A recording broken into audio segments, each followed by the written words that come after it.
You go to market with what you believe is the best you can bring, but be open to receive feedback on that. I receive it every single day. Here's the advice. Take the advice. Embrace it. Embrace it. As you have to also embrace the compliments you're getting, of course. Incremental wins. Celebrate all of your incremental wins. Do not step over them. It's really important that you celebrate your successes, even they're tiny, because this is part of what resilience is about.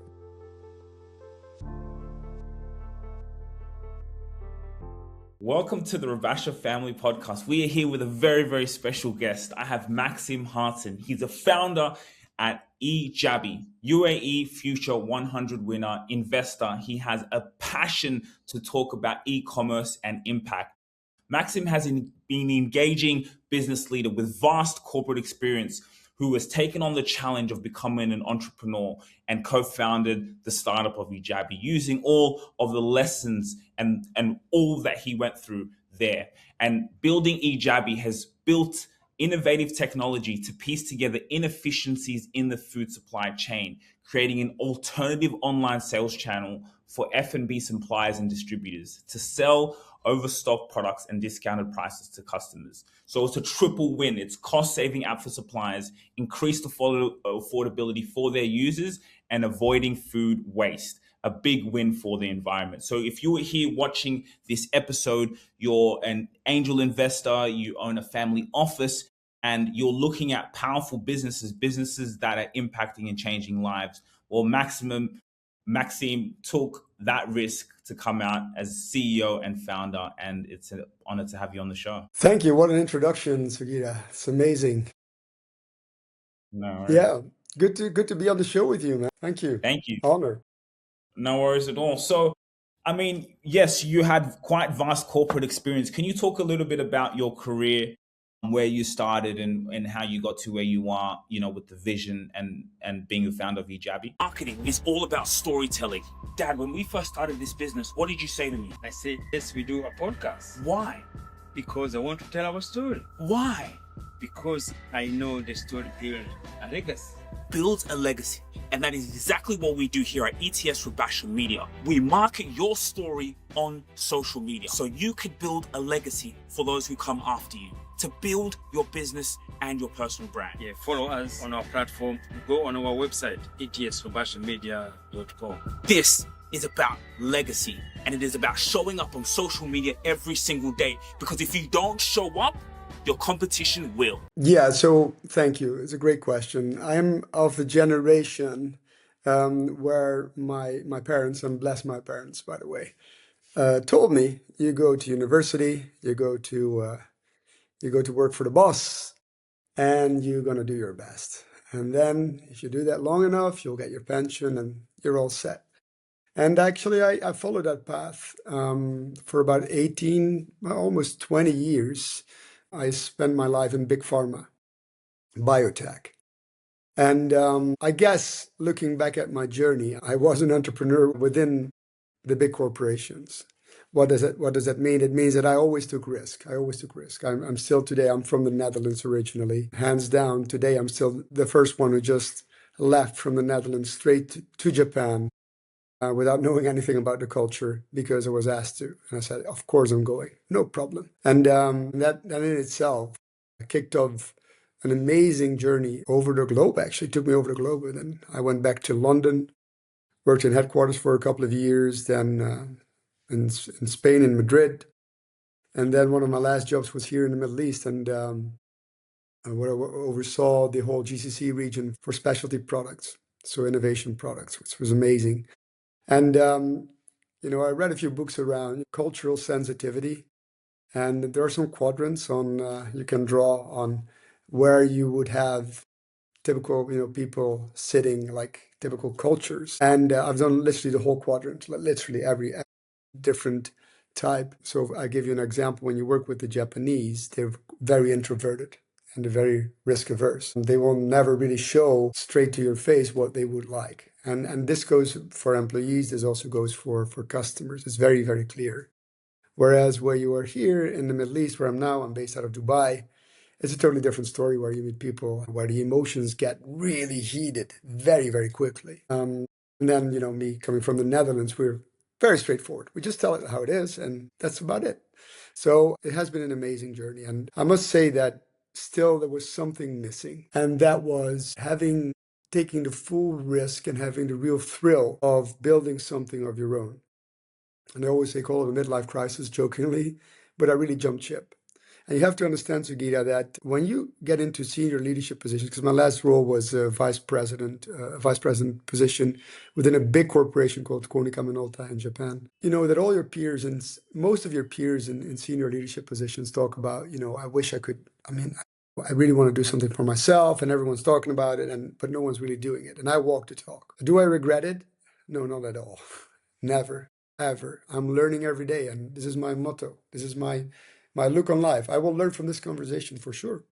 So this is how I approach it today. And yes, I really took that big jump into the big abyss of uncertainty. So, talking through your experience, what made you have to jump out into that fresh water to become an entrepreneur? Could you have not created Ejaby within a corporate company? So, what was your corporate experience like? What were some of the companies, if you don't mind, that you were working for? But like, yeah, why couldn't you start it there? Like, because that's such a big maybe pain, or you saw such a need in the marketplace to say, you know what, let me leave everything that's comfortable to me and that's just coming to me, and to go out, being an entrepreneur is not easy at all. So yeah, that's very It's not intriguing. easy. It's absolutely not easy at all. And you need to be very resilient. You need to have a thick skin. You need to keep going, especially in the early stages where you're pre-seed, seed.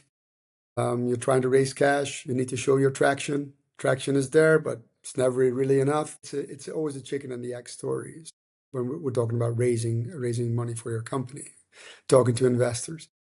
But back to your question on could I have done that within a corporate environment? Not really, right? Because you're really dedicated to your job. But I understand the background of your question, because whilst you're in that position, specifically when you're an expat, literally everything comes to you. You do your best, you contribute to the 100,000%. But problems that you see outside, like what I saw early on, and that we're talking about food waste in that stage. It's like, could I do something? Could I do something personally, right?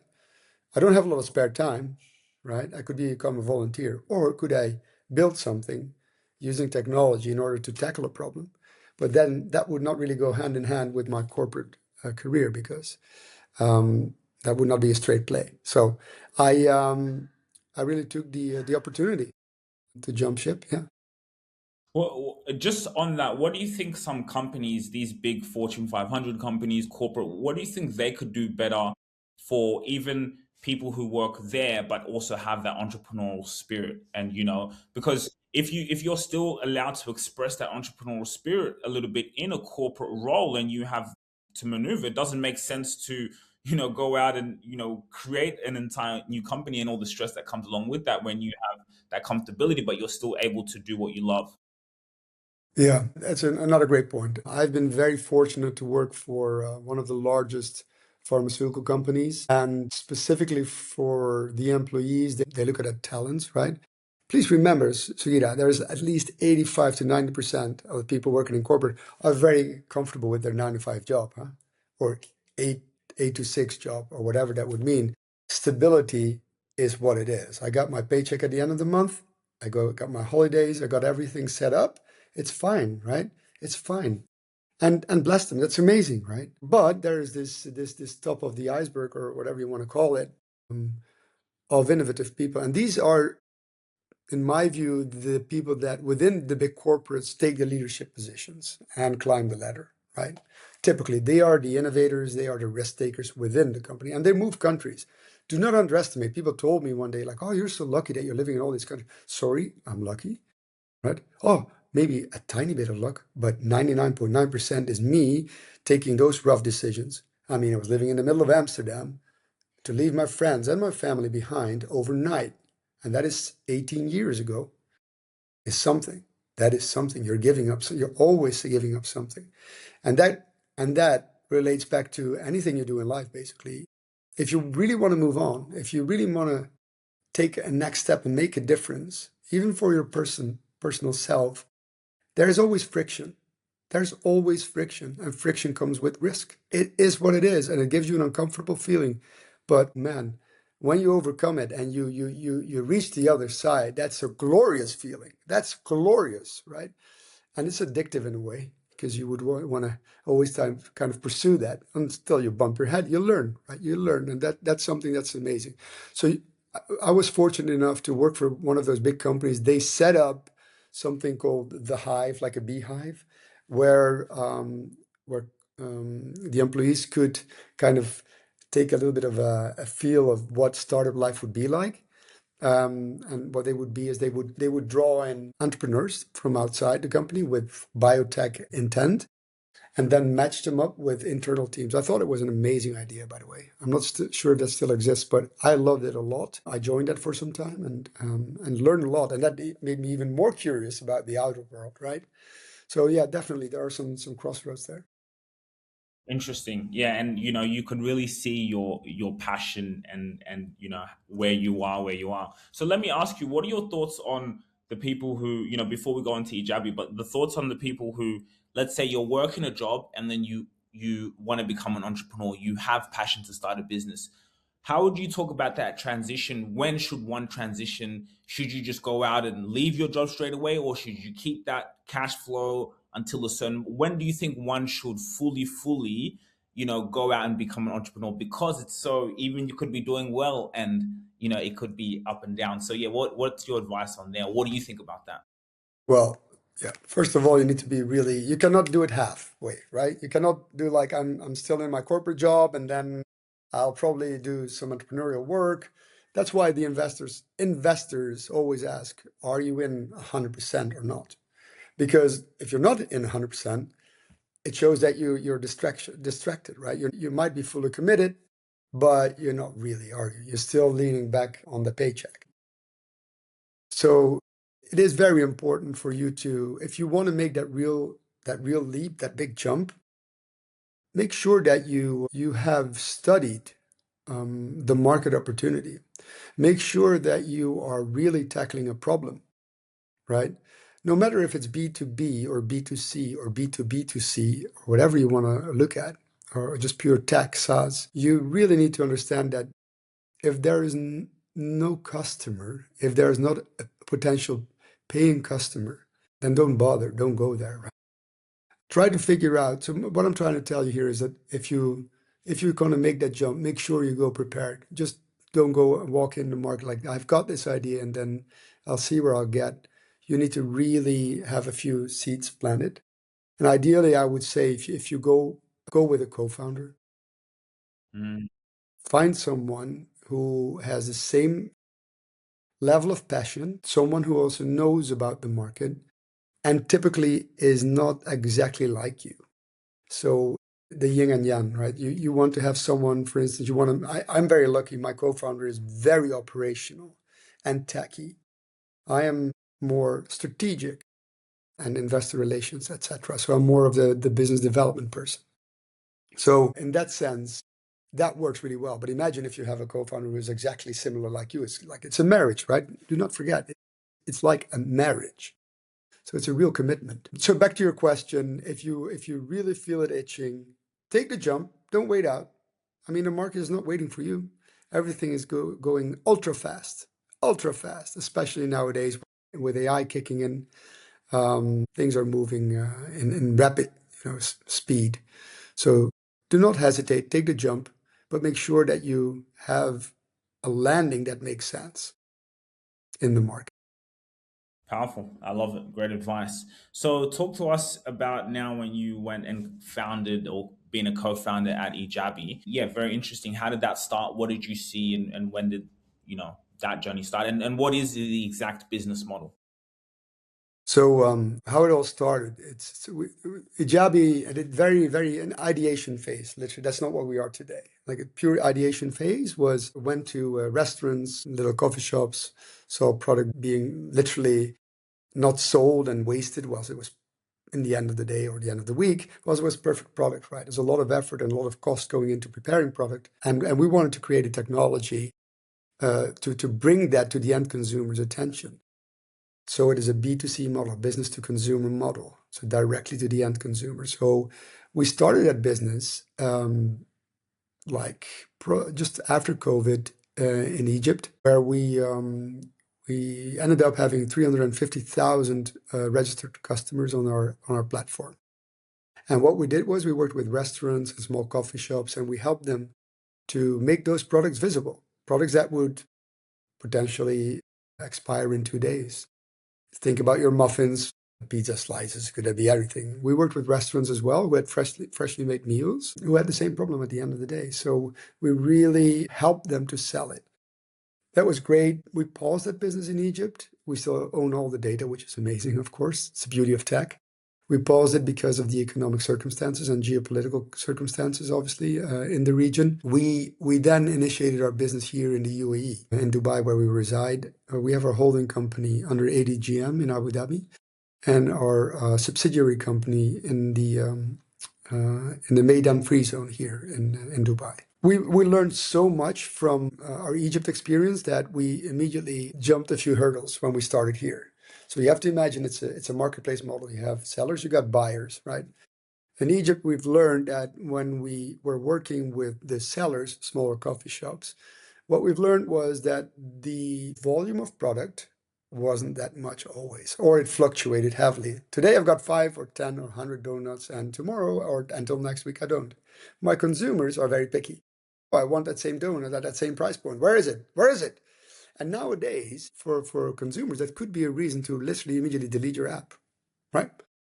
Remember, price point is one differentiator, and the second differentiator is convenience. We love convenience nowadays, especially, if I may say, here in the UAE and especially Dubai, we live in a bubble of convenience, and it's so important.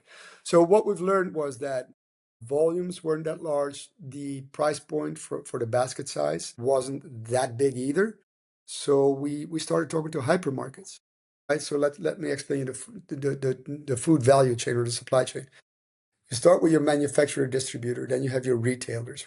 Retailers can be literally hypermarkets, but could also be what they would call food service, restaurant, HoReCa. So there's 2 segments there. Then the next in line would be your end consumer. We spoke to those hypermarkets, and we found out that actually here in the UAE, most of the hypermarkets have something called a GRV, a good return voucher, and that's called reverse logistics. So if they have product on their shelves, think about the biggest retailer or hypermarket you have in Australia, right? Think, they've got product on their shelves. It's got 8 weeks to expire, right? Those hypermarkets are looking at that product and like, okay, my shelves are very, very expensive, very expensive. This product, I would like to have it not 8 weeks. I would like to have at least 12 weeks or more. So here in the UAE, they can send that back at no cost to the supplier. So in this case, a distributor. So the distributor receives that product back. So when we start talking to hypermarkets, like, hey, we don't have a problem. We send it back to the distributor, the supplier, as we call them.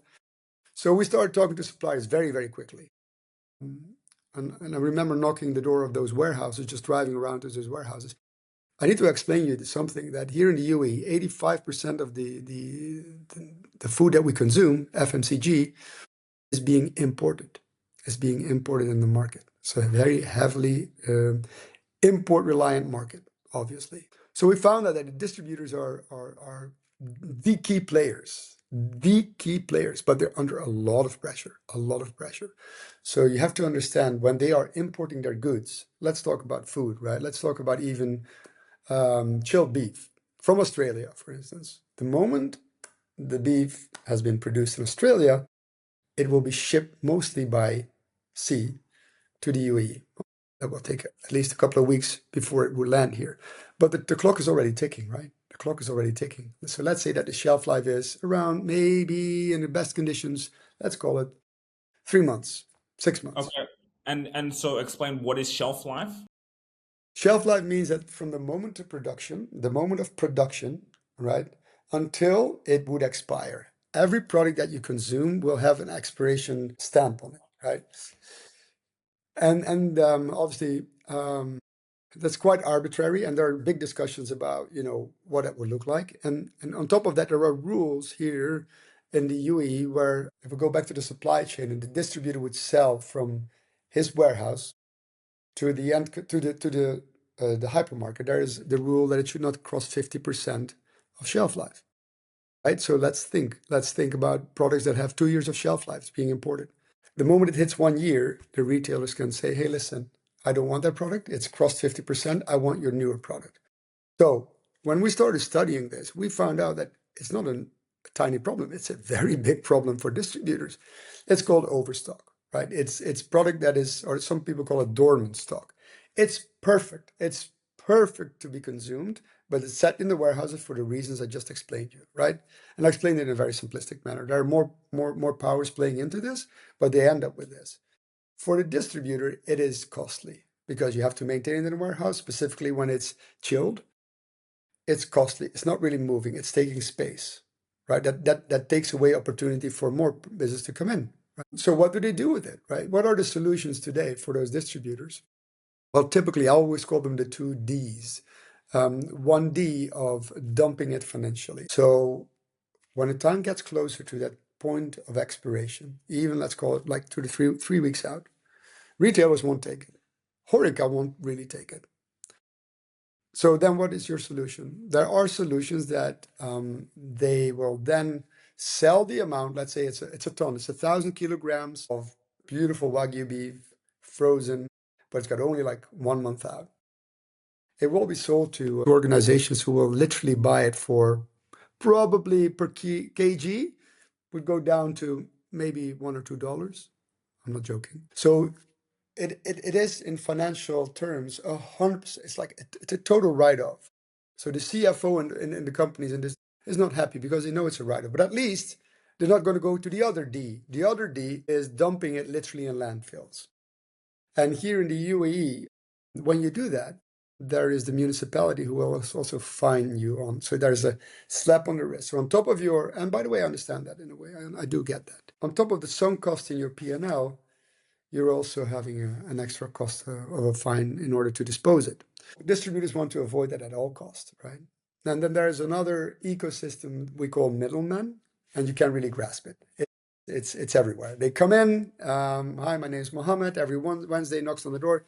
Can I get 200 kgs of the chicken breast, please? Yes, okay, it's got 2 weeks out. No problem, here, I'll pay you cash, I'll go. Of course, that's all below. That's maybe at cost or below cost, right? I remember my first conversation with distributors. I'm like, this is the idea we're having. What do you think? They stopped me in the middle. When can we start? I'm like, whoa. This is where you know when you start solving a real issue, right? They're like, what are you doing? E-commerce, right? We live in a very fast-moving technological world, but when it comes to, with all respect, the good old-fashioned distributors, the tech they're using is WhatsApp, right? That's it. We then created a platform that links that product, that very product, directly to end consumers. So we built the tech for that. And in a nutshell, if you're an end consumer, Sugira, maybe you like your Wagyu, you come into Ejaby, you shop like you would on any other application where you can buy your products. The moment you check out is the moment that you would pay. So it's only online payments. And what happens is that the distributor gets a notification. He picks the product, fulfills the product, and we are integrated with 5 different delivery companies. So what happens is that our customer care team signals the distributor. The distributor, by the way, has his own dashboard. So he also knows when an order would come in. He fulfills the order. We will have our 3PLs, as it's called, third-party logistic companies coming in. And we do ambient, we do chilled, we do frozen. One thing that's important to note is that we always do next day delivery. We want to give our distributors time to fulfill the order, right? That's our B2C model as we speak. So it's a closed loop where we're unlocking that product and selling it obviously at discounted prices. But remember, we sell it at 40 to 50% discount. That's 60% margin still for these distributors, right? Versus the other solutions I told you, where it's almost a complete write-off. So it is very clear that we bring that opportunity for them to bring the margins in, which is great. So it's a win for the distributor. For the end consumer, you can get Wagyu that is normally going to the top-notch hotels, which has an expiry for up to a month, sometimes even 2 months. And you buy it at 50% discount. Oh my goodness, that's amazing. So that's the other win. And the triple win, because you mentioned it in the introduction, the third win is obviously we're offsetting waste, right? We don't want to have any unnecessarily crazy wastage of this beautiful, beautiful product. So yeah, that's what Ejaby does. And here to your earlier question, this didn't happen overnight, right? You have an idea, you take the step, and it evolves over time. And that's what happened to us as well. So, okay, so I got a question, but let me just break it down. So basically, what you just said is you see those all those foods in the stores, those big stores that kind of waste time on the shelf, they kind of get rid of them. Distributors don't want to hold on to them. So you guys basically sell those through the distributors where a customer can just come in and pay for those at a lower rate, right? Absolutely. And it will be delivered at your doorstep. Yeah, that's what we do. Okay. Correct. Delivered at your doorstep and so wow. I'm like, wow, is this in Australia? Like, why am I only just hearing of this now? But then my second question would be, isn't your customer the distributor? And then the end consumer, I guess, I can see how the end consumer is also but yeah, wouldn't your customer be the distributor?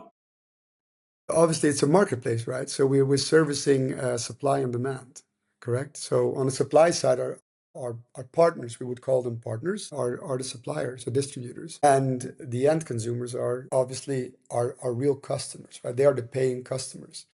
The way we earn money, because that would be your next question, the way we earn money is we take a commission on the transaction value, and we take that always on the supplier side.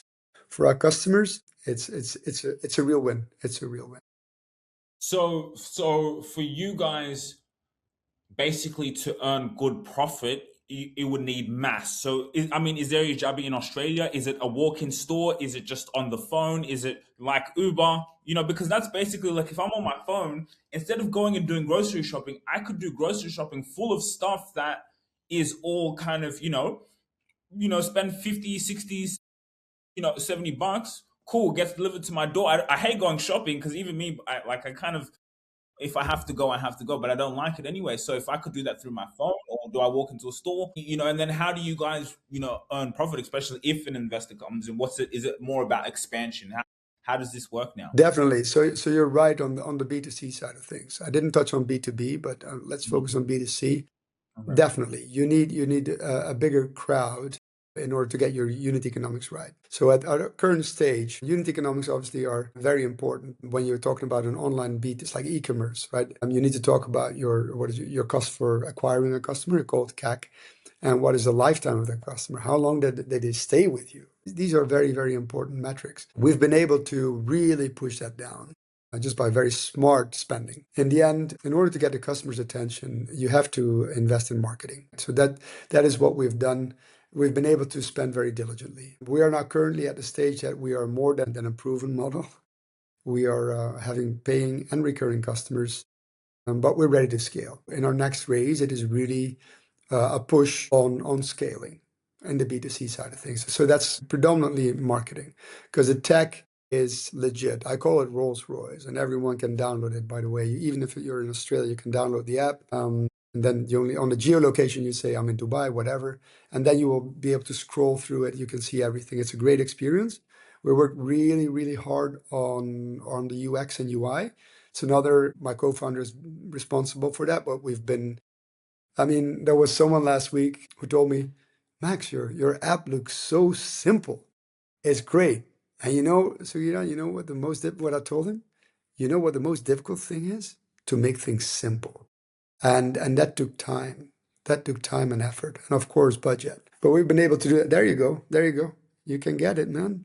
And then put in the geolocation, put just Dubai, whatever, Burj Khalifa, doesn't matter. So yes, you're right. Investment on the B2C side of things is definitely going to the marketing. There's another channel that's happening organically. We call that B2B. What does that mean? That means that same product is now being purchased by small restaurant owners. And we even have a hypermarket joining us to buy from us, which is quite interesting. That's a new, yeah. Okay, so just quickly, because I didn't know about the B2B side, so now I'm intrigued. So the B2B side is small restaurant owners. So what, like the coffee shops here in Brighton, these restaurants here, Correct. is that what you mean? Correct. And you will be surprised that let's call restaurant owners like one or two founders. They've got like 20 to 50 tables maybe. And you will be surprised. They're going to walk off to Carrefour or any other hypermarket here and buy the steak at the full price with all respect, medium quality, and go for it, right? Whilst we, here you go again, we offer them the Wagyu beef or any other, let's call it a ribeye, chuck roll. We've got everything. We have more than meat, right? We've got a fish, fresh fish section as well. We got a lot, more than 2,000 SKUs in there. So we've got restaurant owners coming back now, and that's amazing because their basket sizes are fantastic, right? We're talking at least $250 to $300 a basket, right? And they come back weekly, easy. So that's an organic channel. We never pushed organic means we never marketed that. We never targeted them even. They know about it, they see it, and they come and they order. So that's something that we're definitely going to push more on. Important fact that I want to share is that yes, we also have hypermarkets now looking at our product, knowing that it's got enough shelf life, right? And gives them an opportunity to just create top line sales for them, right? Because they will put deals out, but with premium product. So we always say Ejaby is an e-commerce platform where premium quality products meets affordability, right? In this day and age where the cost of living is increasing, it's across the world, right? We see it everywhere. We are able to bring that product to you and we deliver it at your doorstep, mate. That's what it is. Yeah. So if I'm an investor, I'm also hearing you have a B2C side and a B2B side. Correct. You said something about the hypermarket at the end there. What did you mean by that? So we now see bigger players, hypermarkets. We have one now that we signed a deal with, who are interested in Ejaby's product. I spoke to them first, like, can I help you maybe to move your slower moving products? And then they will always tell me, no, I send everything back to the distributor, right? Can In you give this me an case, example? But can you give an example of what's an example of a business in a hypermarket? so a hypermarket's obviously, think about your largest supermarket ever. So Like like that's what a Woolworths, yeah. exactly like that. They've got over-the-counter meat sections, right? They have probably a lot of outlets. They got over-the-counter meat sections. In our case, we signed a deal on premium beef to be sold over the counter for them. And they source it from us because we bring it at high quality at an amazing price point. So some very smart people in there. That's not common. But those things happen because we're solving a real problem. And what are the expenses like for you guys in regard to once the money comes into the account, whether it's the B2B or the B2C side? Is it high? Is it low? What's that like? Well, B2C is the most expensive piece, right? Specifically here in the UAE. Why is that? Because the UAE is a heavily competitive market on the B2C side, right? We got massive players here, so it's heavily convoluted. In order to reach your end consumer, you need to be very smart and tackle a real niche like what we're doing, right? And you need to be very smart in your marketing spending. And I'm very happy that we were working with one of the best marketing agencies. And then you would come back and say, Max, oh man, why are you paying that money? No, actually, we joined a Shark Tank type of show earlier this year. We won, and we've gotten a year full of credits from that amazing company, helping us to spend diligently. So it's at no cost, right? So that's really amazing. But back to your question, B2C definitely is the most expensive piece. B2B is less, and it's more for B2B. We work with catalogs because it's larger volumes. The price points differ as well. So yeah, both opportunities are there. Yeah, for sure. Okay. So if I'm an investor, well, actually, first I'd like to ask you, so how much do you estimate you guys need to scale? And then what is it like? Like, so if I'm an investor here and I'm convinced, looking at the founder, looking at the business model, seeing all sides of it, how do they get now their return on investment? How much do you need? And if I sit here and say, okay, boom, here you go, Maxim, how long will it take? Is it waiting for the valuation, waiting to scale so you guys can exit? What's the vision there? And then who would be an ideal investor for you? Is it relationships? Is it scaling more on the B2B side? Is it scaling? What does that look like? It's a lot in there, Sugita. I There's a know, lot I in know, there. I know. So definitely at our stage, because we're at seed stage, right? As I said, we've been building. We definitely increased our revenue over the last, especially quarter four last year. I still would like to call myself pre-revenue in a way because it's early stage, but the groundwork is there. It is now really all about scaling. So we're currently raising $1.5 million in order to get us to the next level. That next level will be break even, right? And that is for the UAE, right? So that would be mid next year with that type of money. So that's what we're looking at. I'm not going to discuss valuations here on the show. We can do that if anyone's interested. I'm very happy to talk about valuations and what that would mean. But your other point, and it's very important for any entrepreneur, by the way, who would be listening to our conversation, make sure when you sign up with an investor, that's an investor who brings strategic value to your business.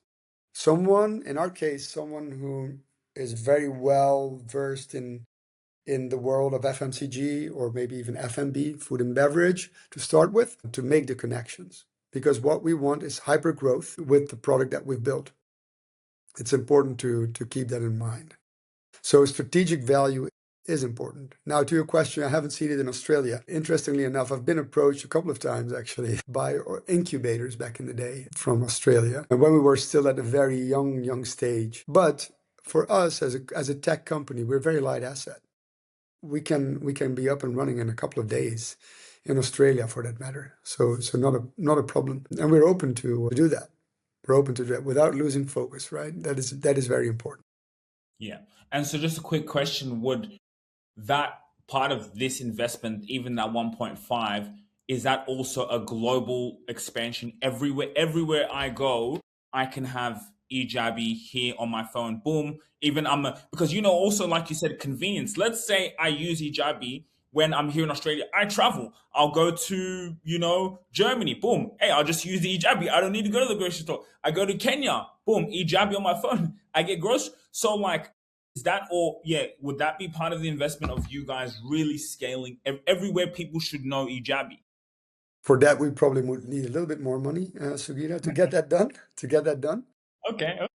But in essence, why not? I mean, there is a company called Too Good To Go, who are basically not global, but they're in Europe, they're in the US, and they are in Japan since a couple of months, following the model that I explained at what we did in Egypt. So they're from coffee shop, restaurant, maybe a supermarket to end consumer. So that's what they've been doing. They only do pickups. They don't deliver, right? Okay. And they're a city app, so they need to be in very dense urban areas in order for people to just walk to that shop, pick up that bag.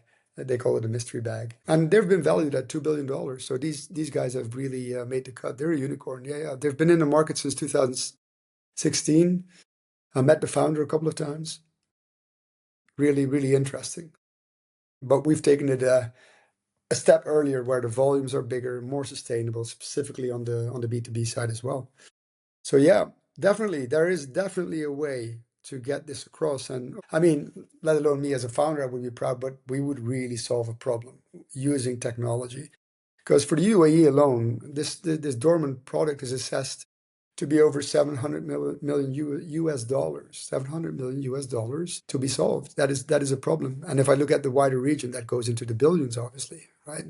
The whole food supply chain, we all know how much food is being wasted for no reason, right? Like other than what I call leakages in the supply chain, right? So yeah. Okay, interesting. So I got two more questions for you before we move on to the next thing. As you've been given such valuable time here. If I was to give you this 1.5 mil, what's your first move? And then my next question is, what's the vision? Where are we 10 years from now? Very good. So we've obviously got everything laid out on how we would invest. A big chunk will go to the B2C piece, where we really need to, push our marketing. The second set would go to here in the UAE. I'm talking here UAE, business development. So boots on ground. So people together with me, because me as a founder, I wear all the hats. I talk to the different distributors and suppliers and get them on board.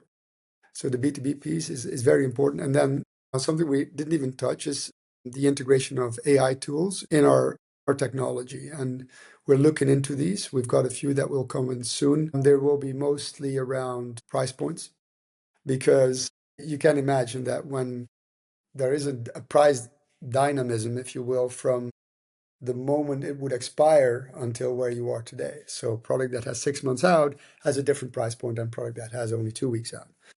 So we always have the conversation with our distributors and we always come to an agreement, but we are now looking into tools where we could have a predictive element in there on the price and dynamism, the dynamics on pricing, as an example, right?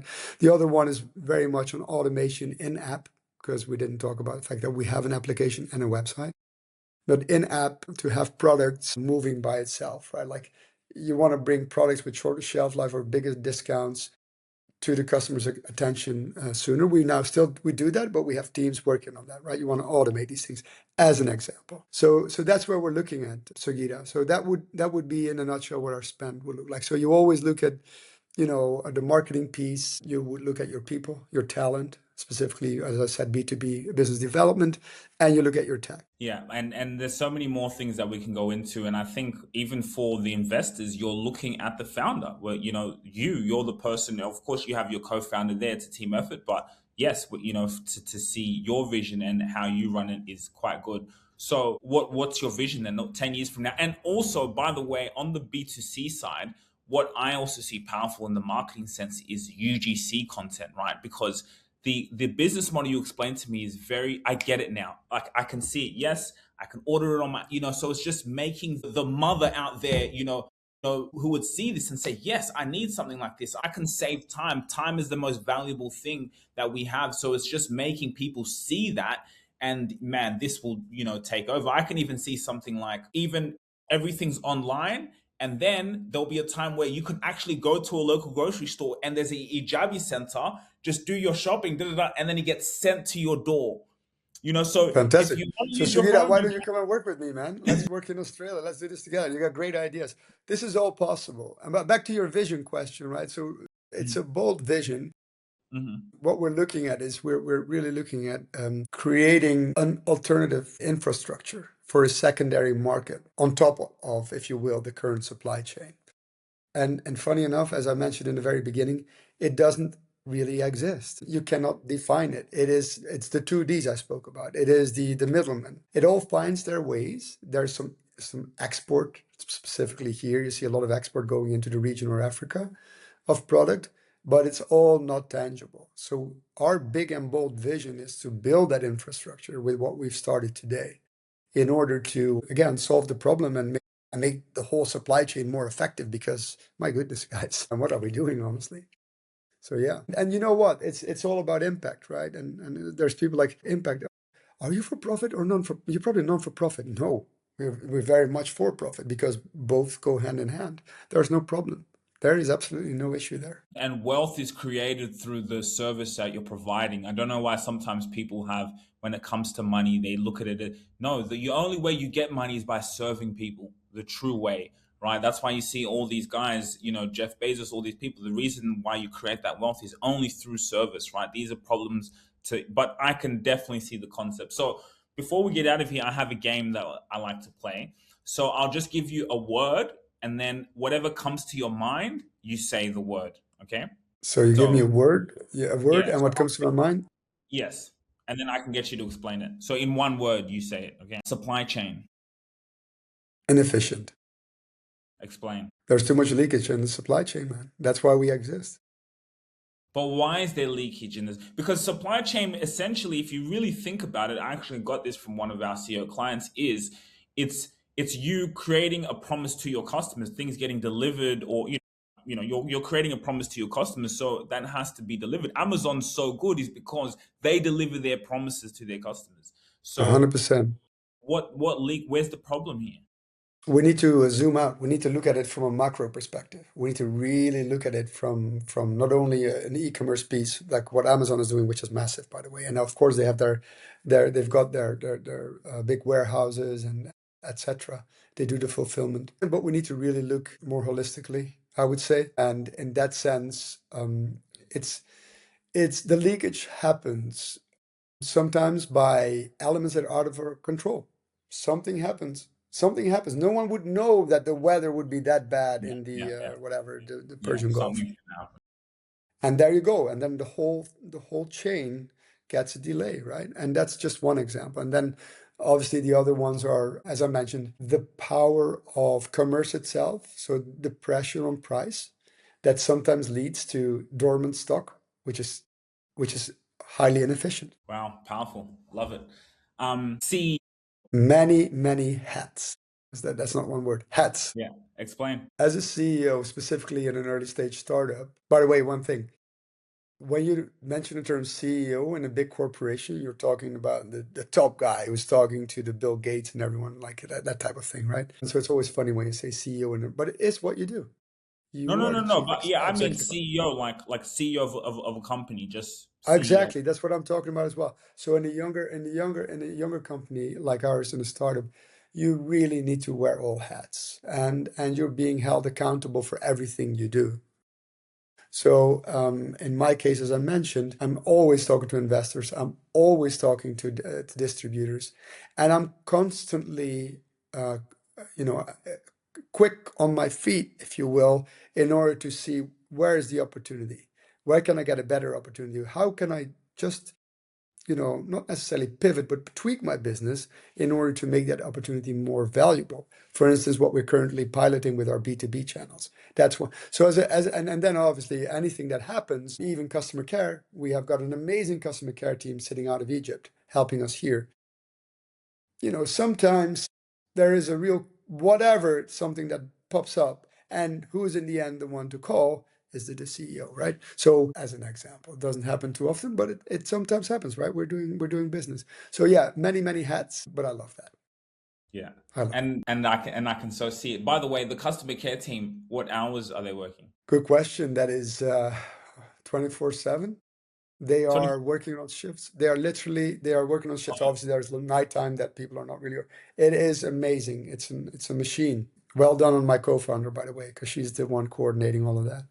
But that's happening, and we've been appraised quite a bit for our customer care team, really following up to the customer needs. To be honest, like I was low key hoping you would say 24/7 because I don't know how you can survive in business now if you're not 24/7. Exactly. I mean, people want things like even us, we got to be 24/7. There's no taking a break. Like customers want No. things now. If I'm a customer, Convenience, right? That's what I meant by convenience. And we've been spoiled, and especially here in the UAE, again, with all respect, but it's really what it is. It's just unbelievable. We live in a bubble here, I swear.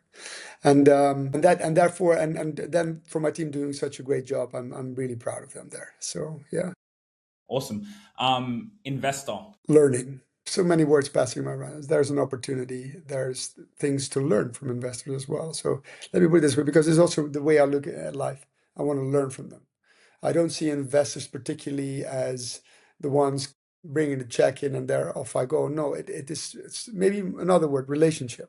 Relationship. It's really that strategic relationship. It's many words there. Sorry. That's okay. And like you said, you're learning from them. Resilience. 100%. If you're not resilient, if you cannot take feedback the right way, then please, don't even bother starting, right? There is these famous sayings. As an early stage founder, if you're not like literally ashamed of your first product you went to market with, then you did a bad job. I mean, you need to. You go to market with what you believe is the best you can bring, but be open to receive feedback on that. I receive it every single day. And that makes you better. And that makes your product much better. Because it is sometimes hard when you're having your little baby, in our case, our tech, right, our marketplace, and people are criticizing it. They were like, what?